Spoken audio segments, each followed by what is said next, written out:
इस 2a को split कर दें, हम इस 2a को a प्लस a कर दूं, मैं इस 2a को स्प्लिट कर दिया है मैंने, ध्यान से देखिए इसको, 2a को a प्लस a राइट कर दिया है और बाकी का एज इट इज। अब हमने 5.2 में पढ़ा था कि ये चीज क्या होती है, बताइए। a plus n minus 1 bracket close d, ये क्या होती है, ये nth टर्म होता है, nth टर्म जिसको अपन ने जनरल टर्म कहा था या लास्ट टर्म भी बोल सकते हैं, तो ये an का फॉर्मूला होता है बच्चों। तो उस कंडीशन में कई बार हमारे पास क्वेश्चन में an गिवन होगा और an गिवन होने पर ये वाला फॉर्मूला अप्लाई करने से हमारे पास कैलकुलेशन इजी हो जाएगी और हमारा आंसर जल्दी फाइंड कर सकते हैं।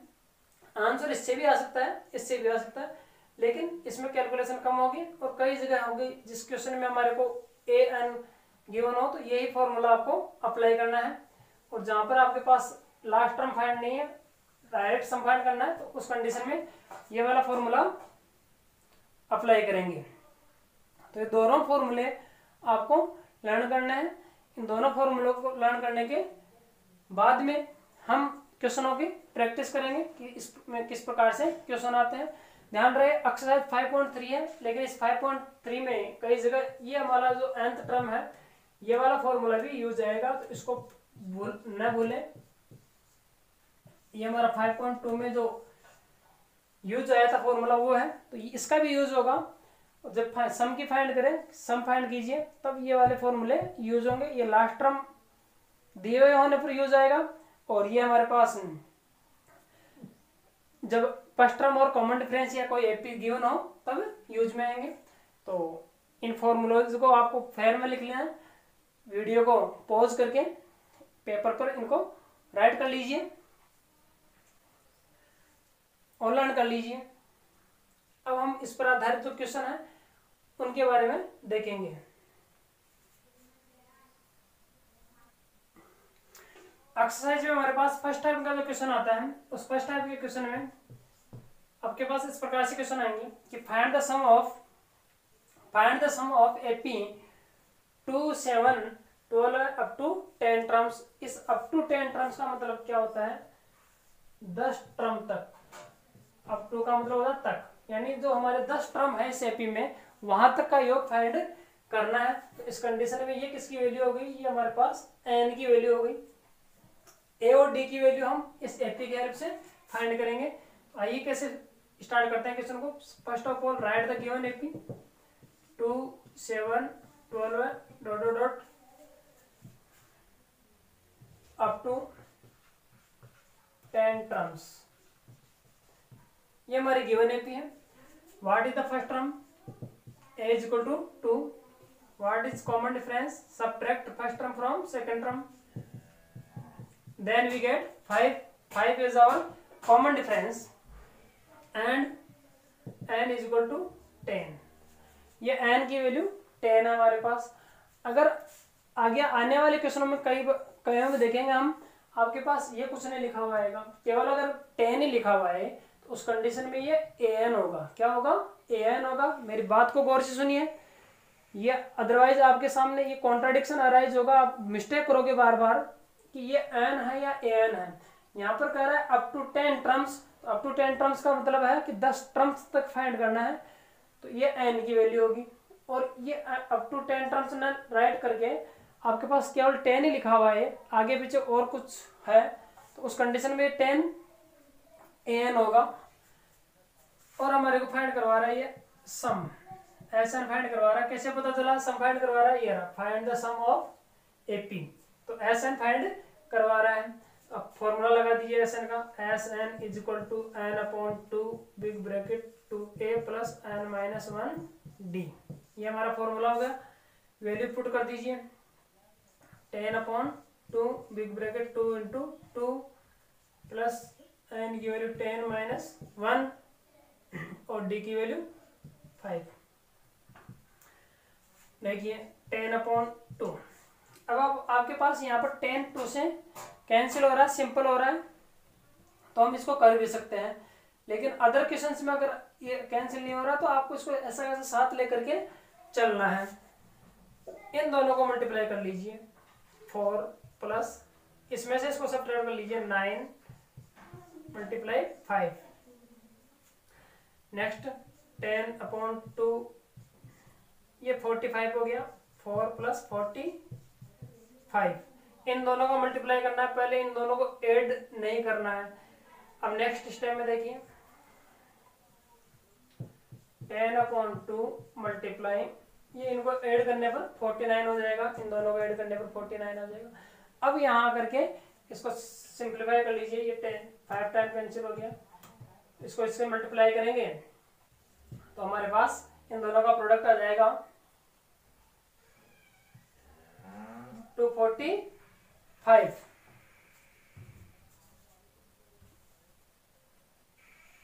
सो S10 is equal to 245 answer. Sum of 10 terms का सिंबॉलिक नोटेशन क्या होगा? S10 is equal to 245, ये हमारा आंसर हो गया। तो इस प्रकार से ये फर्स्ट टाइप का क्वेश्चन हमारे पास में आएगा।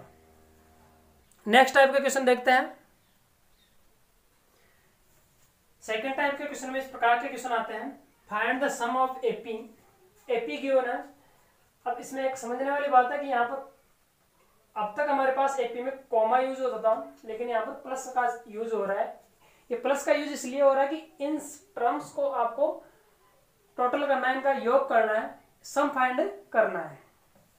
तो सबसे पहले आप एपी राइट करेंगे, ये वाली एपी 34 32 प्लस 30, ये हमारी गिवन एपी है। इस गिवन एपी में हमारा फर्स्ट टर्म कितना हो जाएगा? 34, कॉमन डिफरेंस हो जाएगा 32 - 34 इज इक्वल टू -2। अब इस क्वेश्चन की प्रीवियस क्वेश्चन में मैंने बार बार कहा था कि ध्यान दीजिए। अब ये बताइए कि 10 क्या है? ये बच्चों लास्ट टर्म है, जिसको अपन जनरल टर्म भी बोल सकते हैं और nth टर्म भी बोल सकते हैं। तो ये n की वैल्यू नहीं है, ये an की वैल्यू है। तो ये an इज इक्वल टू 10, ये बड़ा लास्ट टर्म है इस एपी का। तो अब हमारे पास क्या पूछ रहा है? सम फाइंड करना है, एसएन फाइंड करना है, एसएन फाइंड करवा रहा है, एसएन फाइंड करना है इसमें। लेकिन एसएन के आपके पास दो फॉर्मूले हैं, दोनों ही फॉर्मूलों में आप गौर करके देखेंगे तो उस कंडीशन में आपको ये पता चलेगा कि एन की जरूरत है दोनों ही फॉर्मूलों में। तो एन तो गिवन है ही नहीं, तो हम पहले एन फाइंड करेंगे। एन फाइंड करने के बाद में एस एन फाइंड होगा। तो फिलहाल एस एन पर ध्यान मत दीजिए, पहला काम हमारा एन फाइंड करना, यानी नंबर ऑफ टर्म्स फाइंड करना। तो उस कंडीशन के लिए एन फाइंड करने के लिए हम वो जो 5.2 में फॉर्मूला यूज करते थे एन या general term of the AP, वो वाला यूज करेंगे, a + n - 1 d। an की वैल्यू पुट कीजिए 10 is equal to a 34 plus n हमारे को पास पता नहीं है, d की वैल्यू -2। 34 इधर आ जाएगा, -34 इज इक्वल टू n - 1 -2, ये माइनस का 24, -2 इधर डिवाइड में आएगा, इज इक्वल टू n - 1। -2 का इधर ट्रांसफर करने पर वो डिवाइड में चला गया। अब नेक्स्ट देखते हैं, माइनस से माइनस कैंसिल हो गया और 24 को 2 से कैंसिल करेंगे तो कितना टाइम होगा? 12 टाइम, n - 1। अब 1 को इधर भेज दीजिए तो n इज इक्वल टू हो जाएगा 12 + 1, तो n इज इक्वल टू 13। ये बेटा n की वैल्यू हमारे पास आई है 13, यानी कि ये जो 10 है ये 13वां टर्म है इस एपी का। इन 13 टर्म्स का योग फाइंड करना है। तो अब हमारे पास एसएन वाला फॉर्मूला लगा दीजिए। अब एसएन वाला कौन सा फॉर्मूला लगाए? जो फर्स्ट टाइम लिखवाया था हमने, बड़ा वाला, और सेकंड टर्म जिसमें लास्ट सेकंड टाइम लिखवाया था वो थोड़ा छोटा था। तो इस प्रकार से हम इनको याद रख सकते हैं कि बड़ा वाला फॉर्मूला और छोटा वाला फॉर्मूला। तो हमारे पास इस क्वेश्चन में एन की वैल्यू फाइंड है, तो छोटे वाले फॉर्मूले से काम चल जाएगा। तो छोटा वाला फॉर्मूला है n/2 a + an। इस प्रकार से इसको बच्चों एल भी बोल सकते हैं, अपन एल भी लिख सकते हैं, एल भी लिखते हैं लास्ट टर्म। लेकिन हमारे पास एन यूज करते हैं, हमारी इस एन से इस हमारी बुक में एन सिंबॉलिक नोटेशन यूज हो रहा है, तो हम एन भी यूज करेंगे। और हो सकता है आपके पास फ्यूचर में कभी भी एल का यूज भी करना पड़ जाए तो आप दोनों को एक ही समझना है, nth टर्म को ही लास्ट टर्म बोलते हैं।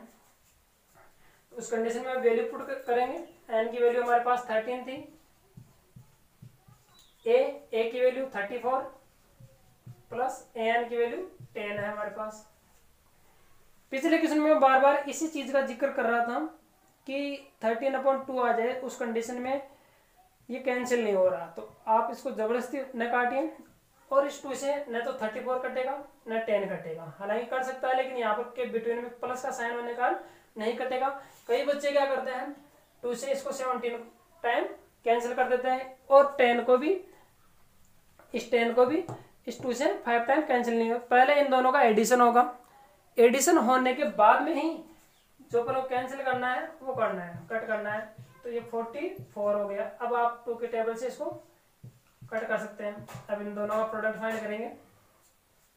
हमारे पास दोनों का प्रोडक्ट 22 3 जा 66, 66 का 6 कैरी 6, 21 जा 22 1 जा 22 एंड 6 28, तो 286 आ गया। तो हम लिख सकते हैं लास्ट में sum of 13 term is equal to 286।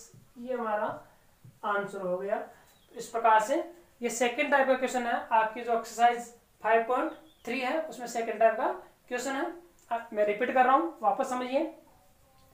2 प्रकार के क्वेश्चन बताए अभी तक मैंने। पिछले क्वेश्चन में क्या हुआ था बेटा कि हमारे को एपी गिवन थी, एपी, और ये कह रहा था कि इसके यहां तक के टर्म्स का सम फाइंड कीजिए। उसमें हमारे पास पिछले क्वेश्चन में जो नंबर ऑफ टर्म्स थे वो 10 थे, अप टू 10 टर्म्स। इस वाले क्वेश्चन में हमारे पास केवल 10 लिखा हुआ है, आगे कुछ नहीं लिखा हुआ, अप टू 10 टर्म्स ये वाला। तो दोनों में डिफरेंस ये है कि अप टू 10 टर्म्स है वो n की वैल्यू थी और यहाँ पर कुछ नहीं लिखा, ये n की वैल्यू है। तो इसमें n की वैल्यू फाइंड करनी है, फिर Sn फाइंड होगा। उसमें ऑलरेडी n की वैल्यू गिवन थी तो हम केवल Sn फाइंड करेंगे। तो ये समझ में आ गया होगा। फॉर्मूले लर्न कर लीजिए और लर्न करने के बाद में वैल्यूज पुट करनी है। अब हम नेक्स्ट टाइप का जो थर्ड टाइप का क्वेश्चन है उसकी ओर चलते हैं।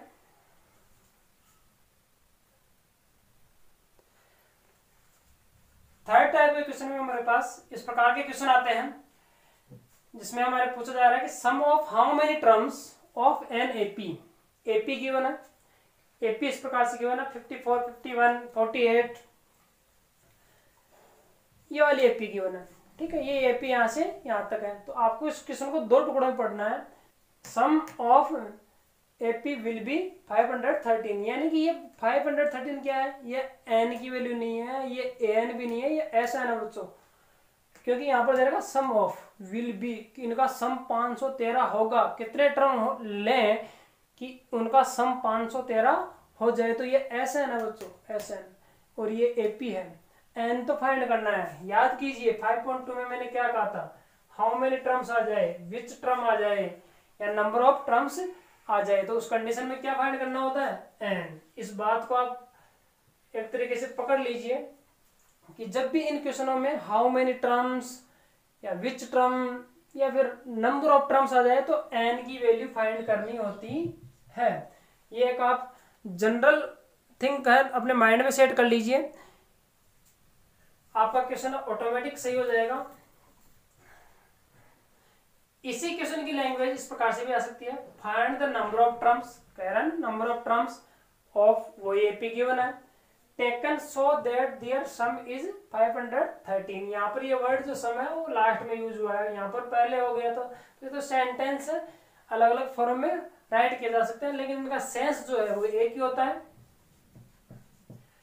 First of all write the given AP 54, 51, 48। अब इसमें एक ही वैल्यू है हमारे पास 54, डीएम फाइंड करेंगे 51 माइनस 54 इज इक्वल टू -3, और वो जो 513 है हमारे पास एसएन की वैल्यू है, एसएन इज इक्वल टू 513 और एन फाइंड करना है। इससे पिछले वाले क्वेश्चन में मैंने एन फाइंड कैसे किया था, एन वाला फॉर्मूला लगा कर, क्योंकि उस क्वेश्चन में एन गिवन था, लेकिन इस क्वेश्चन में तो हमारे पास एन गिवन नहीं है, तो एन वाला फॉर्मूला लगाने का सवाल ही नहीं है। एस एन गिवन है तो एस एन का फॉर्मूला ही लगाना पड़ेगा। S N is equal to N upon 2 और बड़ा वाला ये हमारे पास फॉर्मूला लगा दिया। अब इसको 513 इज इक्वल टू एन का एन रहेगा 2 इंटू 54 प्लस एन -1 और डी की वैल्यू -3। अब बच्चों 2 का इधर ट्रांसफर कीजिए, तो 2 को इधर ट्रांसफर करेंगे तो ये मल्टीप्लाई में होगा और मल्टीप्लाई में होने पर हमारे पास कितना बन जाएगा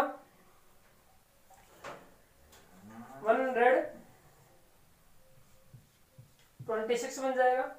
और इधर हमारे पास RHS पार्ट में इन दोनों का मल्टीप्लाई करेंगे तो 108 आएगा। 108 प्लस -3 की हमारे को अंदर मल्टीप्लाई करनी है क्योंकि इसको इधर नहीं भेज सकते हैं, ये इंडिपेंडेंट नहीं है। तो -3n, तो ये हो जाएगा -3n प्लस 3।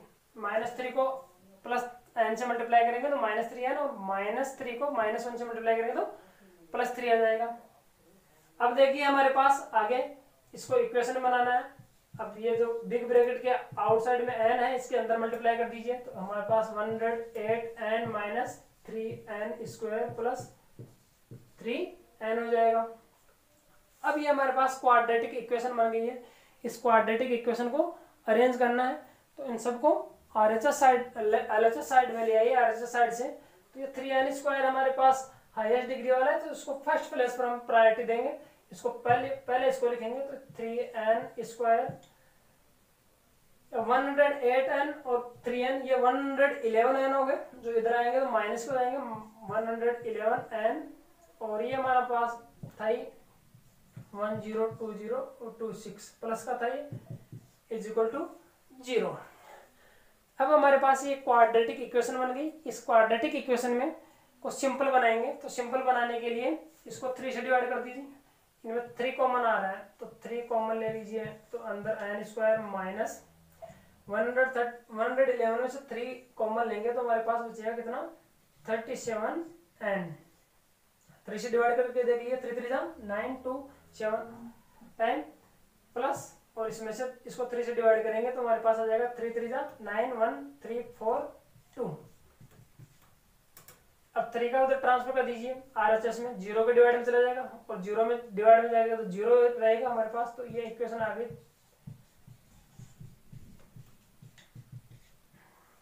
अब ये क्वाड्रेटिक हमारे पास ये वाला क्वाड्रेटिक पॉलिनोमियल आ गया। तो क्वाड्रेटिक पॉलिनोमियल का फैक्टराइजेशन अपन ने पिछली क्लास में सीखा था, स्प्लिटिंग द मिडिल टर्म। बीच वाले टर्म को स्प्लिट करके हम इसके फैक्टराइज करेंगे। तो हमारे पास देखिए ऐसे 2 नंबर बताइए जिनको ऐड करने पर 37 आया और मल्टीप्लाई करने पर 342 आए। तो वो नंबर है 18 और 19। ठीक है, 18 और 19 प्लस 342 इज इक्वल टू 0। अब इन दोनों में कॉमन ले लीजिए n माइनस 18 माइनस 19 कॉमन आ गया n minus 18 is equal to 0। इस प्रकार से फैक्टराइजेशन हो गया। फैक्टराइजेशन के बाद फिर आगे वाले स्टेप में हम कॉमन लेंगे।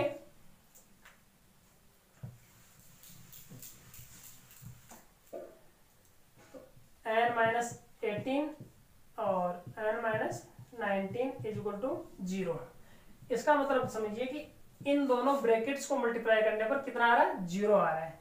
ये कब पॉसिबल है, या तो इसकी वैल्यू 0 हो या ये 0 हो तभी पॉसिबल है। तो आइदर या तो n minus 18 is equal to 0 तो n इज इक्वल टू 18 और n minus 19 is equal to 0 तो n इज इक्वल टू 19। तो हमारे पास ये n की 2 वैल्यू है। ये बेटा आपके पास हो सकता है कई क्वेश्चनों में एक पॉजिटिव आ जाए दूसरी नेगेटिव आ जाए। तो नेगेटिव आने पर इस वाले क्वेश्चन में तो दोनों ही पॉजिटिव आई है इसलिए दोनों को ही एक्सेप्ट करेंगे। लेकिन अगर किसी में एक पॉजिटिव दूसरी नेगेटिव आ जाए तो नेगेटिव वाली को आपको इग्नोर करना है, उसको हम एक्सेप्ट नहीं कर सकते क्योंकि किसी भी एपी में नंबर ऑफ टर्म्स नेगेटिव नहीं होते हैं, इसलिए उसको हम एक्सेप्ट नहीं करेंगे, उसको इग्नोर कर दीजिए, और जो आपके पास पॉजिटिव वैल्यू है वो ही एन की वैल्यू होगी। याद कीजिए इस क्वेश्चन में अपन ने क्या फाइंड करना था, एन की वैल्यू फाइंड करनी थी। तो क्या क्या किसी एपी में एन की 2 वैल्यू आ सकती है? जी हाँ, एन की वैल्यू 2 आ सकती है, क्योंकि एक टर्म 0 होने के कारण से, जैसे मान लो किसी एपी में 10 टर्म है, उन 10 टर्म्स का सम कितना होगा? मान लीजिए 500 होगा। अगर 11वां टर्म 0 हो तो 11 टर्म्स का सम भी कितना होगा? 500 ही होगा, क्योंकि 11वां टर्म तो कितना है? 0 को उस उनके सम में इंक्लूड करेंगे तो उनके को ऊपर इम्पैक्ट नहीं पड़ेगा। इस कंडीशन में ये हमारे पास नंबर ऑफ टर्म्स कितने हैं? 18 और 19। So number of terms